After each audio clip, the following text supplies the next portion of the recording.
Hello everyone, आज date है 19 मार्च 2023 और द हिंदू न्यूज एनालिसिस में आपका स्वागत है। इस वीडियो में हम द हिंदू की इंपोर्टेंट न्यूज़ को एग्जाम के पॉइंट ऑफ व्यू से डिस्कस करेंगे। नीचे डिस्क्रिप्शन बॉक्स में Telegram channel Volcano IAS Academy का लिंक दिया हुआ है। आप Telegram channel Volcano IAS Academy के साथ में जुड़ सकते हैं। वहाँ पर हर exam means UPSC, state PCS and other exams के पॉइंट ऑफ व्यू से काफ़ी इंपॉर्टेंट इन्फॉर्मेशन आप सभी के साथ में शेयर की जाती है। तो चलो स्टार्ट करते हैं। वीडियो को स्टार्ट करेंगे एक ज्योग्राफिकल मैप क्वेश्चन के साथ में। और आज आपका क्वेश्चन ये है कि एजियन सी को आपको मैप में व्यू करना है, फिर इससे रिलेटेड हर इंपॉर्टेंट फैक्ट्स को एंड इन्फॉर्मेशन को कमेंट बॉक्स में टाइप करना है। कल हमने आपसे क्वेश्चन पूछा था स्नेक आइलैंड को लेकर के, तो स्नेक आइलैंड ब्लैक सी में लोकेटेड है। स्नेक आइलैंड को जमीनी आइलैंड या फिर सरपेंट आइलैंड के नाम से भी जानते हैं। ये डेन्यूब रिवर का जो माउथ रीजन है उसके ईस्टर्न पार्ट पर, और यूक्रेन का जो इम्पोर्टेंट पोर्ट है ओडिशा पोर्ट, उसके साउथ वेस्ट पार्ट पर लोकेटेड है। रशिया यूक्रेन वॉर के टाइम में बहुत इंपॉर्टेंट टेरिटरी जो है वो न्यूज़ में बनी हुई थी, और उन्हीं में से एक है स्नेक आइलैंड। ये जो स्नेक आइलैंड है ये बहुत ही स्मॉल रीजन है और एक्स शेप में जो है वो यहाँ पर लोकेटेड है। ओके, तो इसकी जो लोकेशन है वो आपको ध्यान में रखनी है, क्योंकि साउथ चाइना सी जो है वहाँ पर बहुत सारे इंपॉर्टेंट आइलैंड है वो न्यूज़ में बने रहते हैं। तो एक तरीके से मिसगाइड करने की आपको कोशिश की जा सकती है कि मैच द फॉलोइंग में इंपॉर्टेंट आइलैंड और उसका जो लोकेशन कहाँ पर है उसको देकर के क्वेश्चन पूछा जा सकता है। ओके, द हिंदू को अगर हम डिस्कस करें तो फर्स्ट इंपॉर्टेंट न्यूज़ है द हिंदू के फ्रंट पेज पर, और हमारे इंडिया का एक न्यू इनिशिएटिव मैरीन एरिया में जाकर के, डीप मैरीन में जाकर के वहाँ की जो बायोडाइवर्सिटी है उसको एक्सप्लोर करने के लिए हमारा NIOT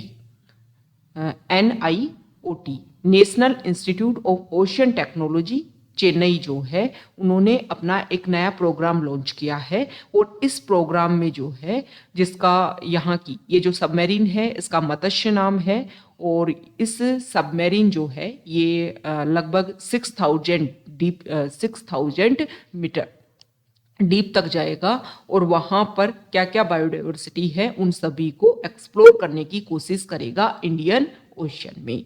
तो यहाँ पर एग्जाम्पल दिया हुआ है कैनेडियन अमेरिकन फिल्म मेकर जिनका नेम है जेम्स कैमरून, जिनकी मूवी आपने देखी भी होगी। अवतार मूवी आई थी उनकी, टाइटैनिक मूवी उन्होंने बनाई थी। और ये जो मतलब फिल्म मेकर हैं, इनकी मैक्सिमम जो मूवीज़ हैं उसमें डीप ओशन का जो वर्क है उसको दिखाया जाता था। 2012 में इनकी एक मूवी आई थी डीप सी चैलेंज, और इस डीप सी चैलेंज में एक समर्सिबल थी डीप सी चैलेंजर। इसके थ्रू जो है मरियाना ट्रेंच जो हमारी अर्थ के सी बेड का डीपेस्ट पॉइंट है वहाँ पर ये 10,000 मीटर की जर्नी जो है इसमें की गई थी। तो यहाँ पर इंडिया जो है वो भी इसके ऊपर वर्क कर रहा है कि डीप सी में क्या क्या इम्पोर्टेंट रिसोर्सेज हैं उनको हम एक्सप्लोर करेंगे। और इंडिया जो है उन 6 कंट्रीज में से एक हो गया है जिन्होंने 5,000 मीटर से ज़्यादा गहराई तक जाकर के, डेप्थ तक जाकर के एक्सपेडिशन किया है। तो यहाँ पर बताया गया है कि समुद्रयान और the journey into the sea and NIOT mission can be conceptualised. मतलब एक तरफ हम जा रहे हैं गगनयान मिशन जिसमें स्पेस में मैन्ड मिशन जो है वो हम लॉन्च करेंगे जल्द ही, और दूसरी तरफ हम जा रहे हैं डीप सी में। तो एक तरीके से गगनयान का जो है वो रिवर्स प्रोसीजर यहाँ पर देखने को मिल रहा है। अब देखो इंडिया जो है यहाँ पर क्या क्या एक्सप्लोर करेगा, क्या क्या मेरीन बायोडाइवर्सिटी, क्या क्या इंपॉर्टेंट रिसोर्सेज, क्या क्या इंपॉर्टेंट मेटेलिक रिसोर्सेज देखने को मिलेंगे। ये तो जब ये एक्सपेडिशन जो कंप्लीट होगा इसका क्या रिजल्ट रहेगा, क्योंकि इसमें 12 कैमरा जो हैं, ये जो भी प्रोसीजर है इसको 360 डिग्री जो है इसको कैप्चर किया जाएगा चारों तरफ से कि क्या क्या जो है एक्सप्लोर यहाँ पर किया जाता है। ओके, नेक्स्ट इंपॉर्टेंट आर्टिकल है न्यूज़ पेज पर, और यहाँ पर देखो हमारे प्राइम मिनिस्टर और बांग्लादेश के प्राइम मिनिस्टर ने वर्चुअल डिस्कशन किया। डिस्कशन में 131.5 किलोमीटर ऑयल पाइपलाइन जो है वो बांग्लादेश जाएगी। और कहाँ से शुरुआत होगी इस पाइपलाइन की, तो आसाम में जो नुमालीगढ़ रिफाइनरी है वहाँ से इसका स्टार्टिंग होगा, फिर सिलीगुड़ी, उससे पर्वतीपुर और फिर नर्दर्न बांग्लादेश में जाएगी। इससे डीजल की अवेलेबिलिटी जो है वो हम करवा पाएंगे।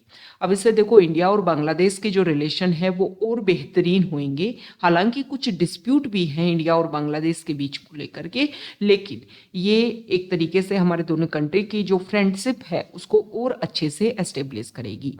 तो कुछ बेसिक बैकग्राउंड हम डिस्कस करेंगे इंडिया बांग्लादेश रिलेशन को लेकर के जो आपको पता होना चाहिए। देखो दोनों के हिस्टोरिकल बैकग्राउंड की अगर हम बात करें तो 1947 से पहले दोनों एक ही पार्ट थे, मतलब ओरिजिन जो है वो दोनों का सेम है। अब जब ओरिजिन सेम है तो कल्चर के बेसिस पर, लैंग्वेज के बेसिस पर, ट्रेडिशन के बेसिस पर जो है हमारे अंदर काफ़ी ज़्यादा यूनिटी है, काफ़ी ज़्यादा सिमिलरिटी है। तो ये सारे जो टाइज है, ये सारे इम्पोर्टेंट फाउंडेशन है जो इंडिया और बांग्लादेश के रिलेशन को काफ़ी अच्छे से मेंटेन करते हैं।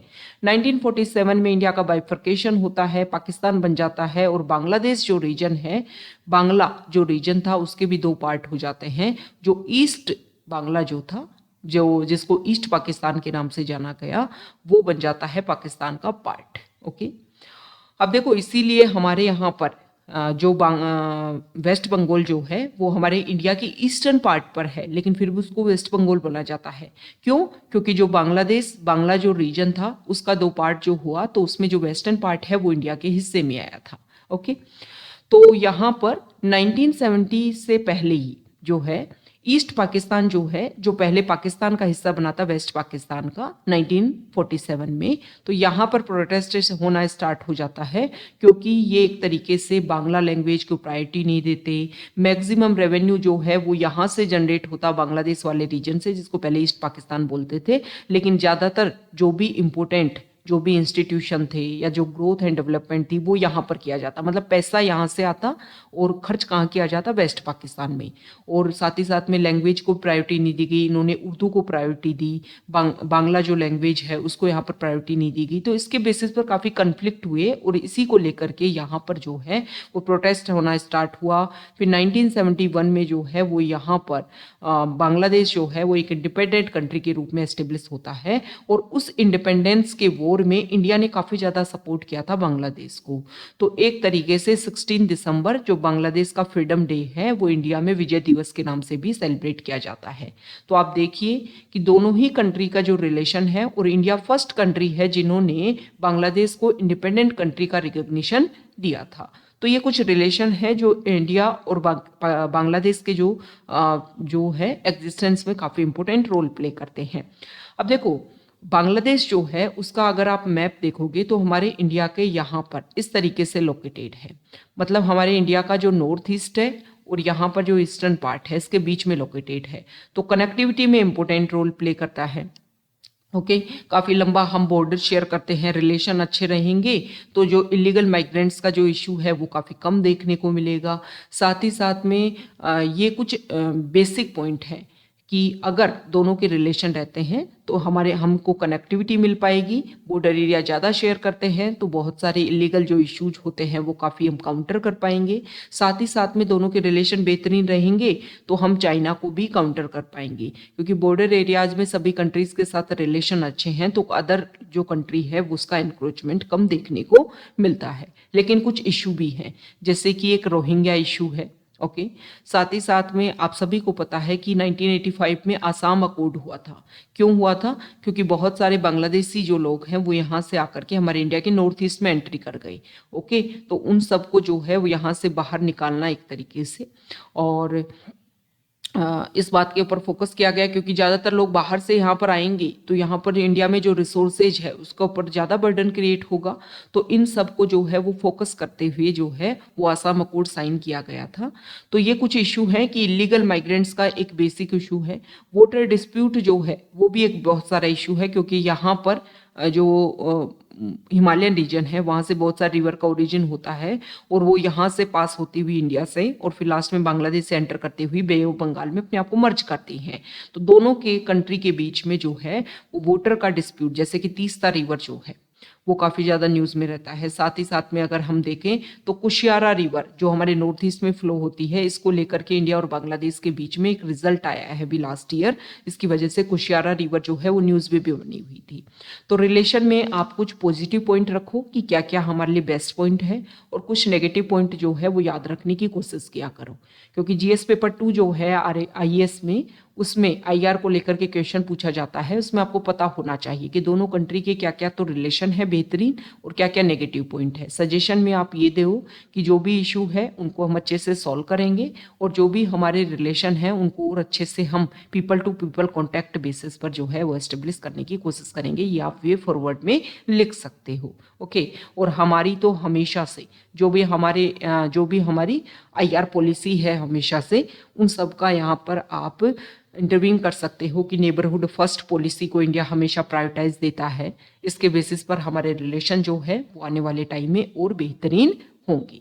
ओके, तो इस तरीके से कोई भी टॉपिक न्यूज में हो तो उसके आप कुछ पॉजिटिव कुछ नेगेटिव, ओके, इस तरीके से आप लिख करके रखिए, ताकि जब आप आंसर राइटिंग करते हो तो उन्हीं पॉइंट्स को आप क्या करो, राइट डाउन करो। क्योंकि आप कितना ही पढ़ लो, अगर आप लास्ट पेपर के टाइम में उसको दोबारा से रिवाइंड नहीं कर पाए, उसको दोबारा से रिवाइज नहीं कर पाए, तो कोई मतलब नहीं है। और देखो लास्ट टाइम में अगर आप सभी को पता होगा, यूपीएससी मेंस की अगर हम बात करें ना, तो दिन में 2 पेपर होते हैं, रिवाइज करना बहुत ज़्यादा मुश्किल हो जाता है और एक लंबा प्रोसीजर रहता है। तो जितना ज़्यादा कंसाइज वे में हमारे पास में हमारा मटेरियल होगा ना, उतना ज़्यादा उसको रिवाइज करना जो है वो काफ़ी ज़्यादा इंपॉर्टेंट रहेगा, और वही हमारे लिए बेनिफिट रहेगा हमारे एग्जाम को क्रैक करने में। ओके, तो जब भी कोई टॉपिक न्यूज़ में हो, उससे रिलेटेड कुछ कुछ पॉइंट्स जो है, मतलब स्मॉल स्मॉल लाइंस में, स्मॉल स्मॉल टॉपिक में क्लियर कट जो वर्ड्स हैं उसमें आप लिखो, ताकि रिवाइज करना बहुत ही आसान आप लोगों के लिए हो जाए। ओके, नेक्स्ट इंपॉर्टेंट आर्टिकल है, देखो इंडिया प्रेजेंट टाइम में मिलेट्स को लेकर के काफ़ी ज़्यादा फोकस कर रहा है, और इसीलिए ग्लोबल मिलेट्स कॉन्फ्रेंस जो है वो 2 दिन के लिए ऑर्गेनाइज की जा रही है। इसमें अदर कंट्रीज से जो डेलीगेट्स हैं वो भी पार्टिसिपेट करेंगे। तो हमारे प्राइम मिनिस्टर ने बोल दिया है कि मिलेट्स जो है वो फूड न्यूट्रिशन क्राइसिस, साथ ही साथ में क्लाइमेट चेंज, इन सारे इशू का एक सॉल्यूशन हो सकता है। ओके, और ये जो मिलेट्स हैं, मतलब जो कोर्स ग्रेन होता है, उसको बोला जाता है लोकली लेवल पर श्री अन्न। तो श्री अन्न जो है वो बहुत सारे इशू का हमें सॉल्यूशन देगा, जैसे कि क्लाइमेट चेंज मतलब वाटर का ड्रॉट इशू जो है वो काफ़ी ज़्यादा बढ़ गए हैं। तो अगर मिलेट्स का प्रोडक्शन होगा, हमारे यहाँ पर बहुत सारी डेजर्ट जो रीजन है वहाँ पर इजीली हम इसका प्रोडक्शन कर सकते हैं, वाटर की अवेलेबिलिटी इसके लिए कम चाहिए, तो क्लाइमेट चेंज से ही फाइट करेगा। साथ ही साथ में इसकी न्यूट्रिशन वैल्यू जो है वो काफ़ी अच्छी है। 2018 से इंडिया जो है इसको लेकर के फोकस कर रहा है। तो अगर इन सारे पॉइंट्स को हम क्या करते हैं, रेगुलर करते हैं और लोग इसका यूज़ करना स्टार्ट करते हैं, क्योंकि ऐसा बोला गया है कि 2018 के बाद में जब अवेयरनेस क्रिएट करना स्टार्ट हुई तो 30% तक इसका प्रोडक्ट्स, फूड प्रोडक्ट जो हैं, जो मिलेट्स से मिलकर के बने हुए हैं, उनका कंजप्शन जो है वो ज़्यादा बढ़ गया है। ओके, और 2.5 करोड़ फार्मर्स के लिए श्री अन्न का अगर यूज़ होना ज़्यादा स्टार्ट हो जाता है, तो ये इतने फार्मर्स के लिए जो है वो काफ़ी ज़्यादा बेनिफिट रहेगा, उनके लिए एक बून प्रूव करेगा। ओके, और इन सारे पॉइंट्स के ऊपर यहाँ पर हमें फोकस करना चाहिए, और मिलेट्स के प्रोडक्शन के ऊपर। और 2023 में जो इंटरनेशनल ईयर ऑफ मिलेट्स जो है, तो इसमें वर्ल्ड लेवल पर जहाँ जहाँ पर भी कोर्स ग्रेन का प्रोडक्शन होता है, उन सभी के ग्रोथ एंड डेवलपमेंट के लिए जो है वो काम किया जा सकता है। नेक्स्ट इंपॉर्टेंट आर्टिकल है, तो यहाँ पर हम डिस्कस करेंगे साइंस पेज पर। तो देखो साइंस पेज पर एक रिसर्च हुआ है और एक स्टडी सामने आई है। इसमें बोला गया है कि अगर सुक्रोलोज का जो एक कैलोरी फ्री शुगर होता है, कैलोरी फ्री शुगर सब्स्टिट्यूट होता है, that is 600 times sweeter than sucrose, और इसको अप्रूव किया गया है food and drug administration FDA के द्वारा जनरल पर्पस, मतलब स्वीटनर के लिए इसका यूज़ किया जाता है। तो इसमें बोला गया है कि अगर सुक्रोलोज का ज़्यादा यूज़ किया जाता है माइस के ऊपर, मतलब चूहे के ऊपर जो है इसका यूज़ किया गया, तो ये देखा गया कि टी सेल्स जो है उनका रिस्पॉन्स होना कम स्टार्ट हो जाता है। मतलब अगर कोई पर्सन सुक्रोलोज का ज़्यादा यूज़ कर रहा है तो उसकी टी सेल्स जो है वो वर्क करना कम स्टार्ट कर देती हैं। अब ये टी सेल्स क्या होती हैं? टी सेल्स जो हैं वो हमारे इम्यून सिस्टम का एक पार्ट होती हैं और बोन मैरो में जो स्टेम सेल्स होती हैं वहाँ से इनका डेवलपमेंट होता है और हमारी बॉडी में कैंसर से फाइट करने के लिए और इन्फेक्शन अगर हो जाता है तो उनसे लड़ने में इम्पोर्टेंट रोल प्ले करती हैं। तो अगर टी सेल्स का रिस्पॉन्स कम हो जाता है तो इसकी वजह से ये सारे इशू जो हैं वो काफ़ी ज़्यादा बढ़ जाते हैं। तो इस तरीके से स्वीटनर जो है, आर्टिफिशियल स्वीटनर, उसका यूज जो है वो काफ़ी कम करना चाहिए। नेक्स्ट यहाँ पर देखो कुछ डाटा रख रखे हैं कि 2002 से 2021 के बीच में वाटर साइकिल एक्सट्रीम जो है वो काफ़ी ज़्यादा बढ़ गए हैं। मतलब पहले पर ईयर जो है वो 3 इवेंट्स देखने को मिलते थे, extreme weather events, extreme water events जो है देखने को मिलते थे, लेकिन अभी जो है उनकी संख्या बढ़ करके हो गई है 4, ओके, पर ईयर। नेक्स्ट यहाँ पर तमिलनाडु का जो इनिशिएटिव है और इनिशिएटिव का नाम है TNKET, तमिलनाडु कासोनोई इरापिल्ला थिट्टम। ये इनिशिएटिव जो है अप्रैल 2022 में स्टार्ट हुआ था और इसमें डिसीजन लिया गया कि टीबी के जो केसेस हैं उनकी संख्या कम की जाएगी। रिजल्ट भी अच्छा देखने को मिला। अप्रैल 2022 में जहां पर 600 से ज़्यादा केसेस थे, दिसंबर 2022 तक आते आते ये केसेस हो गए 350, ओके। और डेथ जो है वो 2 मंथ में, पहले पर मंथ डेथ जो है वो 600 थी और अब कम हो गई 350 हो गई, ओके। तो ये जो टीबी की जो डेथ है इसकी संख्या को कम किया है इस प्रोजेक्ट के थ्रू। इस प्रोजेक्ट में क्या किया गया कि देखो डायग्नोसिस जो है वो टीबी का लोकल लेवल पर किया गया और डायग्नोसिस के बेसिस पर ये देखा गया कि जो टीबी के पेशेंट है क्या उनको बिल्कुल प्रेजेंट टाइम में ही जो है वो हॉस्पिटल की ज़रूरत है या किस तरीके से उनको जो है उनको डायग्नोस किया गया है और उनको किस तरीके से ट्रीट किया जाए। तो इसके बेसिस पर, अर्ली बेसिस पर जो है ये सारे काम किए गए जिससे ये जो डेथ रेट है वो काफ़ी ज़्यादा डिक्रीज हुई है। तो इसी तरीके के प्रोजेक्ट जो है वो हमें ऑल इंडिया में इम्प्लीमेंट करने होंगे, तभी जाकर के टीबी एलिमिनेशन जो प्रोग्राम है उसको हम अचीव कर पाएंगे। जो फाइनल ईयर जो डेट है टीबी एलिमिनेशन प्रोग्राम के लिए वो हमने क्या डिसाइड की है ये आप डिस्कस कमेंट बॉक्स में बता दोगी, ओके। अगर हम बात करें रेबीज एलिमिनेशन प्रोग्राम जो है वो हमने 2030 टारगेट ईयर, और अगर हम बात करें एनीमिया एलिमिनेशन प्रोग्राम जो है उसका 2047 program, okay. Anaemia, sickle cell anaemia जो डिजीज है उसको लेकर के। तो इस तरीके से जो भी इंपॉर्टेंट डिजीज है उनका एलिमिनेशन प्रोग्राम हमने क्या लॉन्च कर रखा है ये आपको पता होना चाहिए कि कब तक हम उसको 0 डिसाइड कर देंगे। नेक्स्ट इंपॉर्टेंट आर्टिकल है FAQ पेज पर और यहाँ पर हम डिस्कस करेंगे अभी प्रेजेंट टाइम में सेम सेक्स मैरिज जो न्यूज़ में है। तो देखो 13 मार्च को DY चंद्रचूड़ जो अभी प्रेजेंट टाइम में हमारे इंडिया के CGI हैं, उन्होंने सेम सेक्स मैरिज का जो इशू है इसको एक कॉन्स्टिट्यूशन बेंच को सेंड कर दिया और कॉन्स्टिट्यूशन बेंच जो है वो 18 मार्च को इस फाइनल आर्गुमेंट को लेकर के डिस्कशन करेगी। केस क्या है? देखो केस ये है कि सेम सेक्स मैरिज को लीगलाइज करने के लिए बहुत सारे पिटिशनर्स ने पिटीशन डाली थी। तो लास्ट ईयर क्या किया, सुप्रीम कोर्ट ने जितने भी हाई कोर्ट में इस तरीके की पिटीशन थी उनको अपने लेवल पर ले लिया कि एक तरीके से ये अलग अलग लेवल पर इस इशू को सुना जाएगा, अलग अलग रिजल्ट देखने को मिलेंगे, तो इस इशू को जो है वो सुप्रीम कोर्ट ही सुनेगी, ओके।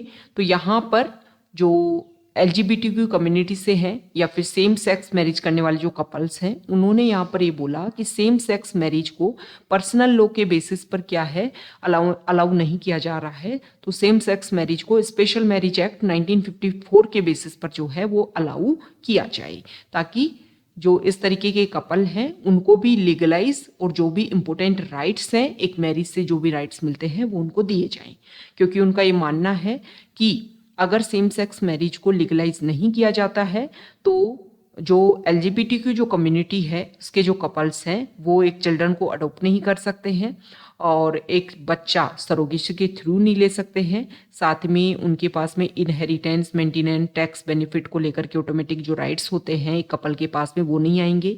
और अगर एक पार्टनर की डेथ हो जाती है तो उनके पास में पेंशन, कंपेंसेशन इस तरीके का बेनिफिट नहीं रहेगा कि मैरिज को लीगलाइज नहीं किया जाएगा ना, तो ये सारे बेनिफिट तो मिलेंगे ही नहीं पार्टनर को, ओके। और मैरिज जो है वो एक सोशल इंस्टीट्यूशन है। और देखो जो होमोसेक्सुअलिटी है उसको डिक्रिमिनलाइज किया गया है। 2018 में एक केस था नवतेज जौहर, और साथ ही साथ में पुट्टास्वामी केस में राइट टू प्राइवेसी जो है वो डिक्लेयर किया गया फंडामेंटल राइट। तो इन सभी के बेसिस पर साथ ही साथ में आर्टिकल 21 जो है वो भी गारंटी करता है right to life and liberty. तो इन सारी चीज़ों को टाइम टू टाइम जो है वो दोबारा से इवेल्युएट करने की ज़रूरत होती है। तो इन सभी पॉइंट के बेसिस पर, एक तो नवतेज सिंह जौहर केस 2018, पुट्टास्वामी केस 2017 जिसमें right to privacy fundamental right. तो इसके बेसिस पर जो है आर्टिकल 21 इनके बेसिस पर उन्होंने डिमांड की है कि हमें लीगलाइजेशन जो है मिलना चाहिए सेम सेक्स मैरिज को लेकर के। लेकिन सेंट्रल गवर्नमेंट से जब आर्ग्यू किया तो सेंट्रल गवर्नमेंट ने इसको रिफ्यूज किया एक तरीके से।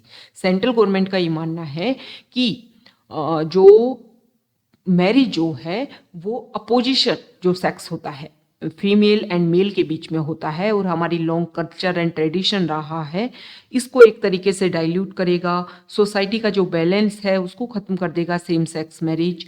क्योंकि अगर मैन एंड वीमेन ने आपस में मैरिज करना कम किया तो इसकी वजह से जो पॉपुलेशन है वो काफ़ी ज़्यादा इफेक्ट होगी, जो हमारे फाउंडेशन है हमारे ट्रेडिशन के वो काफ़ी ज़्यादा इफेक्ट होंगे। ओके, तो उन्होंने बोला है कि इस तरीके के जो मैरिज है उसको लीगलाइजेशन नहीं दिया जाना चाहिए। उन्होंने बोला कि होमोसेक्सुअलिटी को लीगलाइज किया गया है लेकिन मैरिज को लेकर के जो है वो नहीं, यहाँ पर कोई क्लेरिफिकेशन नहीं रखा गया है। तो यहाँ पर अगर हम बात करें तो स्टेट के 2 important organ executive means government and judiciary जो है वो आमने सामने है। क्योंकि जुडिशरी जो है उसको लेकर के अपना स्टेटमेंट देगा और एग्जीक्यूटिव मतलब गवर्नमेंट ने जो है इसको ट्रेडिशन हमारे कल्चर को डाइल्यूट करने वाली बात रखी है। तो अब इसमें जुडिशरी क्या बात बोलती है, और देखो गवर्नमेंट ने तो ये भी बोला है कि इस तरीके के इशू को अगर हमें सॉल्व करना है तो गवर्नमेंट इसको लेकर के रूल्स एंड रेगुलेशन बनाई। मतलब रूल्स एंड रेगुलेशन बनाने का काम जो है वो गवर्नमेंट का है, ना कि जुडिशरी का। ओके, तो इस तरीके से जो क्लैश है वो देखने को मिल रहा है। अब इसमें जुडिशरी क्या रिप्रेजेंट करती है, क्या आंसर देती है, और फिर इसमें गवर्नमेंट किस तरीके से इसको इंस्टीट्यूशनलाइज करने की कोशिश करती है वो हमारे लिए इम्पोर्टेंट रहेगा। ओके, तो ये आज का हमारा द हिंदू न्यूज़पेपर का डिस्कशन था। अगर आप यहाँ तक आए हैं, वीडियो आपको अच्छा लगा है तो प्लीज़ वीडियो को लाइक कीजिए, शेयर कीजिए और चैनल को सब्सक्राइब कीजिए। Okay, thank you.